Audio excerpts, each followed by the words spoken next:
Continuing with The Final Days by Bob Woodward and Carl Bernstein, and continuing with Chapter 10, which we began in the last session.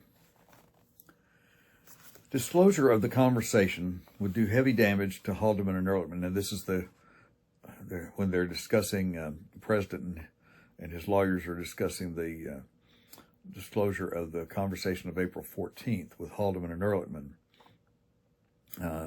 to the House Judiciary Committee. Disclosure of the conversation would do heavy damage to Haldeman and Ehrlichman, and the president tried to hold out, but his lawyers insisted. Finally, he agreed to include it, but with several sections deleted, including one in which he seemed to imply that he had given his personal thanks to a Republican fundraiser for coming up with cash that was used to pay the Watergate burglars for their silence. Bozart and St. Clair were able to accept some of the additional cuts. They rationalized that many of the deletions were largely repetitive of material that had been left in. Also, they all were wary of rubbing Haldeman and Ehrlichman's noses further into the Watergate grime. They didn't want to jeopardize unnecessarily the defense at the cover-up trial. It could harm the president if his two loyal former aides became angered. Haig conferred with the lawyers again to consider their double-edged strategy, how to satisfy the committee and keep Nixon from scrapping the transcripts altogether. He could see that the president was getting tired of the debate. Perhaps it would not make too much difference if a few more ambiguous references were deleted, even if they did appear to be relevant. The heavily expurgated product would have to suffice. They could live with it unless some piece of definitive evidence against the president surfaced. They also discussed a related problem which had been deferred since December. The special prosecutor, and now the Judiciary Committee too, had copies of 7 of the tapes, including the March 21st conversation between Nixon and Dean. They were going to become public, either in the cover-up trial or at some point during the committee hearings. Bozart thought it remarkable that details had not leaked already. When a leak did occur, or when the facts were disclosed in a trial or a hearing, they would become public in the most unfavorable context. So Bozart argued that the edited transcripts should be released now by the White House, and St. Clair agreed. If the material were put out in a single huge block consisting of hundreds of pages, many of the damaging parts would be submerged. The most damning parts, which could not stay submerged, would draw less attention as part of a huge package than if they were to trickle out line by line over the weeks and months. It was the same argument Pat Buchanan had advanced in December. The lawyers took the proposal to the president. "We've got to make this all public," Bozart said. "Public release would give the president the edge. It would be his act of disclosure." Nixon liked the idea. It was an act which he saw as fitting his style, dramatic and bold. The public would see once and for all that he had nothing to hide. He would show the worst, and it would prove him innocent. St. Clair was beginning to feel enthusiastic about the idea. Now he was starting to understand why people stuck with Richard Nixon through tribulation. As difficult as the president had made his life over the past few months, there were certain things about the man he had come to admire. Nixon was willing to spread out all of this material before the committee, and now he had agreed to let the public listen in on his most private discussions. That took real courage, St. Clair thought. It was clear that the president's image would suffer, but that was exactly what would lend the transcripts their stamp of authenticity. St. Clair read through the ones that were ready. He would have to face up to the shabby language. There were so many ambiguous references, so many overtones of conspiracy. A large part of the public had already made up its mind that the president was guilty. The odds seemed to be shifting heavily against Nixon, but St. Clair thought he knew how to reverse them. He had focused his case on a single point. The president claimed to have learned of the cover-up on March 21, 1973. The indictment charged that the last payment of hush money to Hunt had been made on March 21st.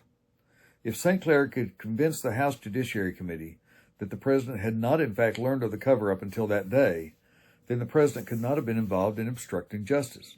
The president was the devil's advocate on March 21st, probing Dean, thinking out loud, perhaps leading Dean on. The president's actions after March 21st were all designed to bring out the facts. Some of the transcripts contained the support for the chronology St. Clair needed. He started to piece it together.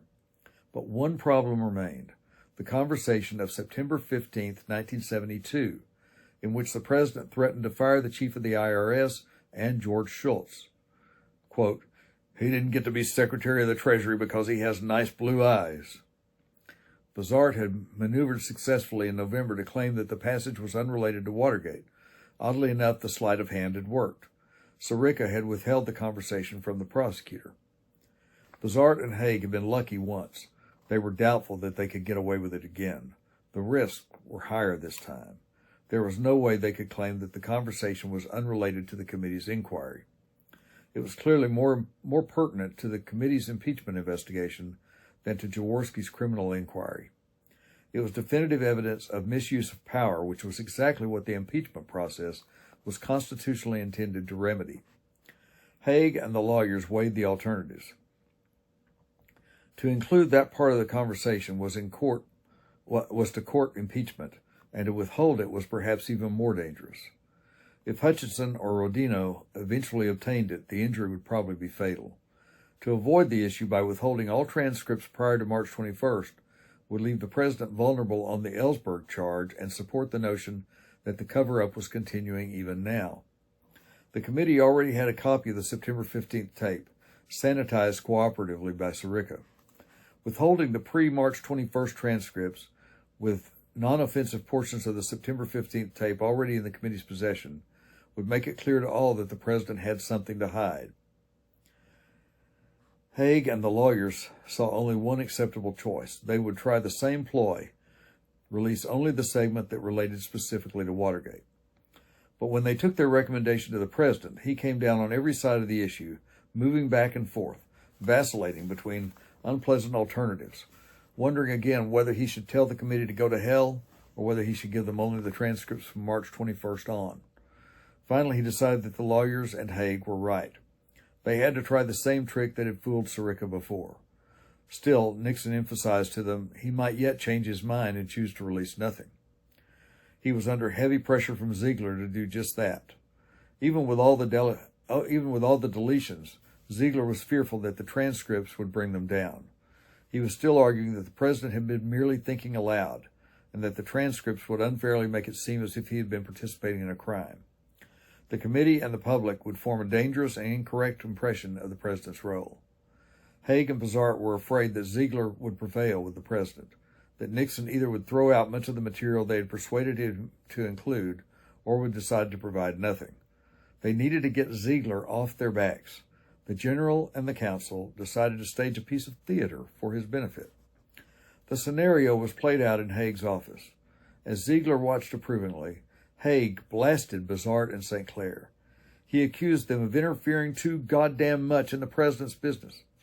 The president will make these decisions about what to release and not some damn lawyers, he shouted.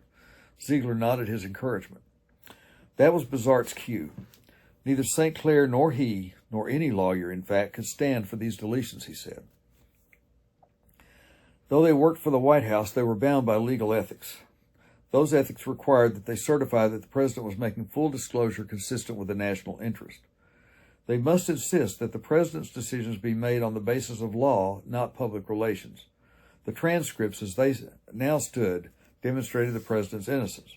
The lawyers had already done everything that could be expected of them. Rather more, in fact. They had compromised themselves, and what was done, but no more.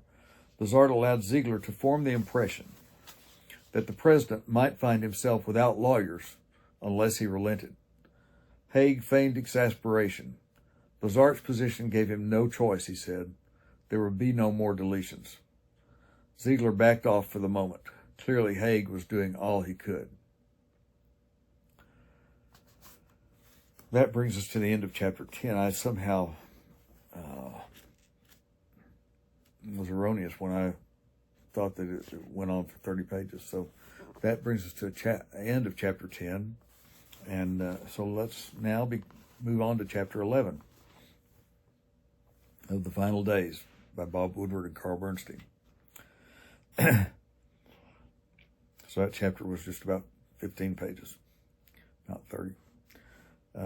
Chapter 11. On Monday, April 22nd, St. Clair called John Doerr and asked for a 5-day extension of the April 25th deadline set in the committee's subpoena. Doerr asked why the White House could not at least hand over what was ready. It would demonstrate the president's good faith. St. Clair gave no hint that the White House was preparing to turn over transcripts rather than tapes. The president wished to finish his review of all the material before anything was turned over, he explained. Dorr talked to Rodino and called St. Clair back. He would recommend the extension to the committee, Dorr said, but the committee would not be able to meet until the 25th to consider his request. On the evening of April 24th, Haig was nervous, and again, this is 1974. On the evening of April 24th, Haig was nervous about what the committee would do the next day. But he was even more concerned about another of the president's troubles, one that was rapidly becoming his own personal problem.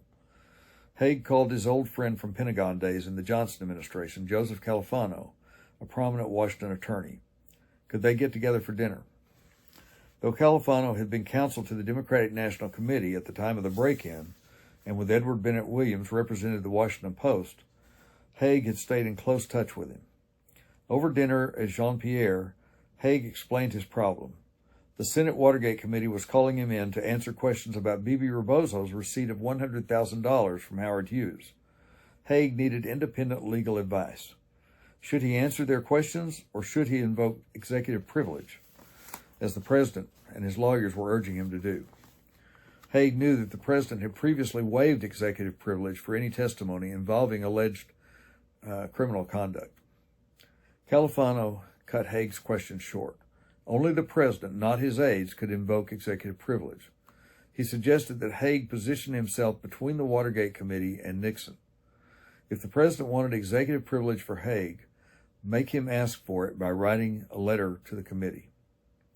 Haig also told Califano that the president would probably release edited transcripts to the House Judiciary Committee. Haig was sure they would vindicate the president, though the initial reaction might be negative. Califano asked his friend why he seemed so unusually troubled.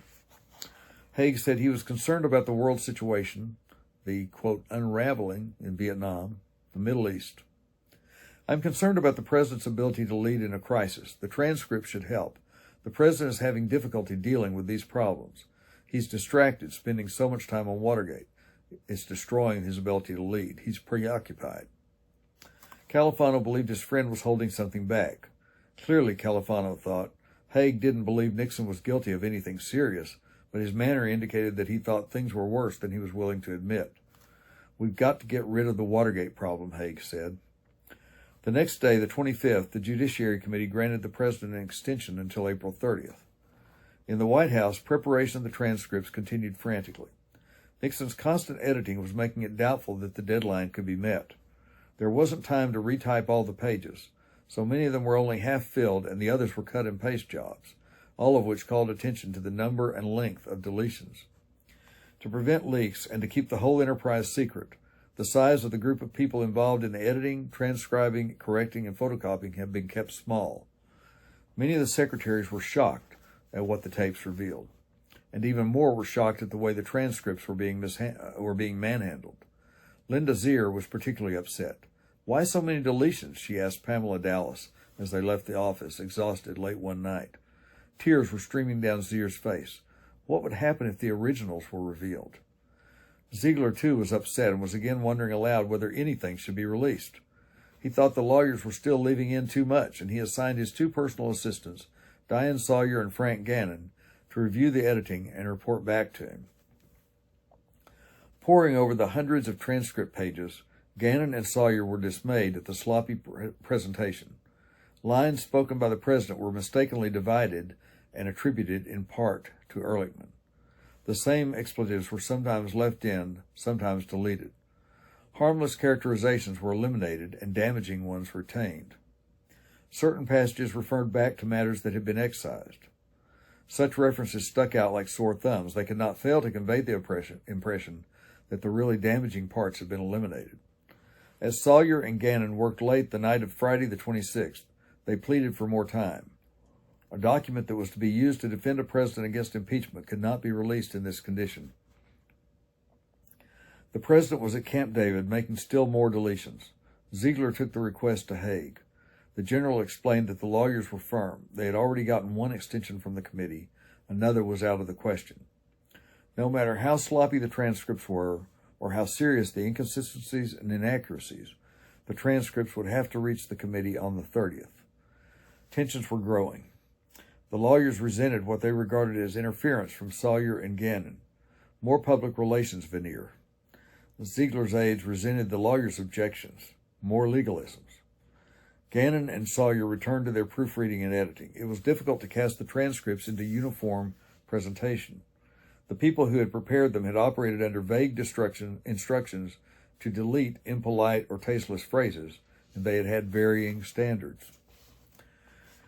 Gannon was further troubled that such a complex series of conversations was to be released without any attempt to explain the context of the discussions or the significance of the references. There had to be some kind of concordance. Some of the references were subtle. The reader might be overwhelmed by the tone and ignore the substantive support for the president's version. The transcripts left no doubt that the president had explored almost every conceivable avenue to prevent disclosure of the truth. But it made a big difference, Gannon thought, whether that fact was understood in the context of the Senate Watergate Committee and other congressional hearings with their political overtones, or in the context of a grand jury. Without an explanatory text, every such reference would appear unfairly in the worst context. Gannon, a Ph.D., was something of an expert on James Joyce.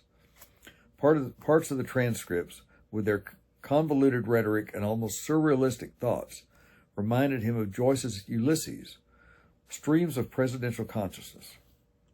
Gannon feared that the president's words would be as misunderstood and as misconstrued as Joyce's.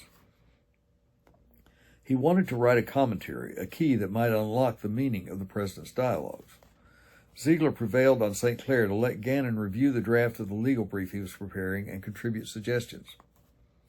Gannon borrowed a desk in the counsel's office and read each page as St. Clair completed it. The lawyer's developing brief seemed to be a fair representation of the president's case, Gannon thought, but it was an advocate's case. Intended for experts, it built on details. There was not much attempt to explain confusing and obscure references. Yet, painfully inadequate as it was, Gannon thought, the brief demonstrated that the president had ultimately chosen the right courses of action, if sometimes rather late. The transcripts might be a public relations disaster.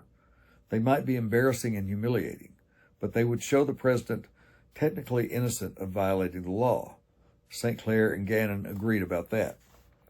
The president wanted to announce his decision in a primetime televised address from the Oval Office, a format he was comfortable with. Since 1969, he had delivered 35 speeches from the Oval Office on live television. The medium enabled him to appeal directly to his constituency over the heads of a biased press.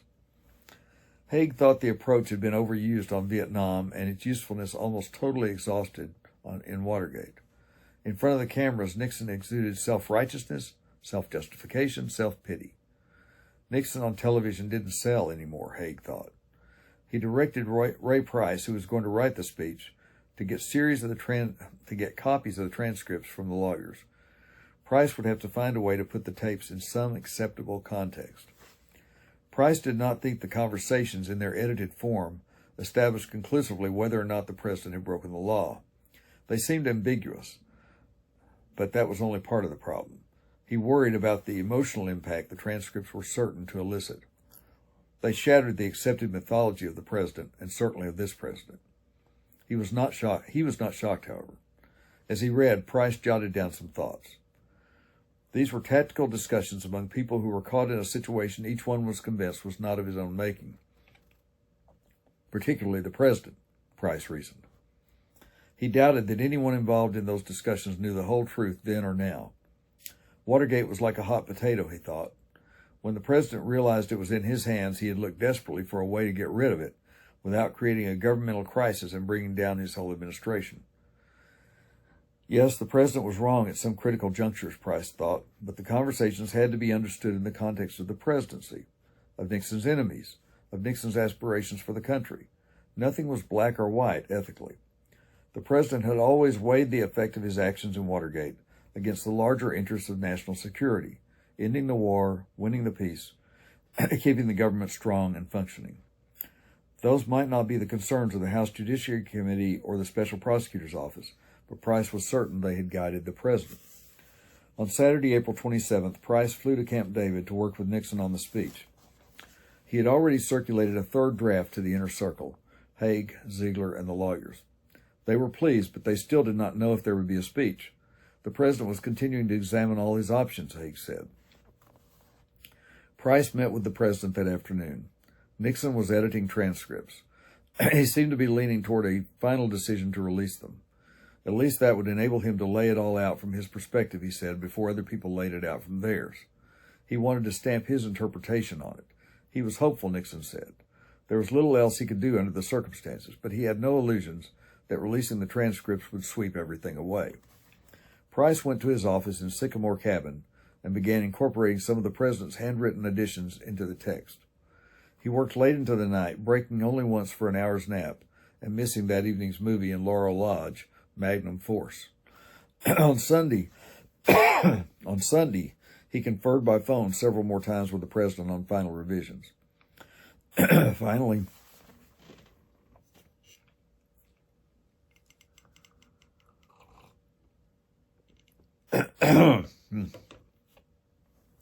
Finally, he walked over to Aspen Cabin to sit and talk with Nixon in his den. It was a good speech, they agreed. Price struggled for words that did not come easily.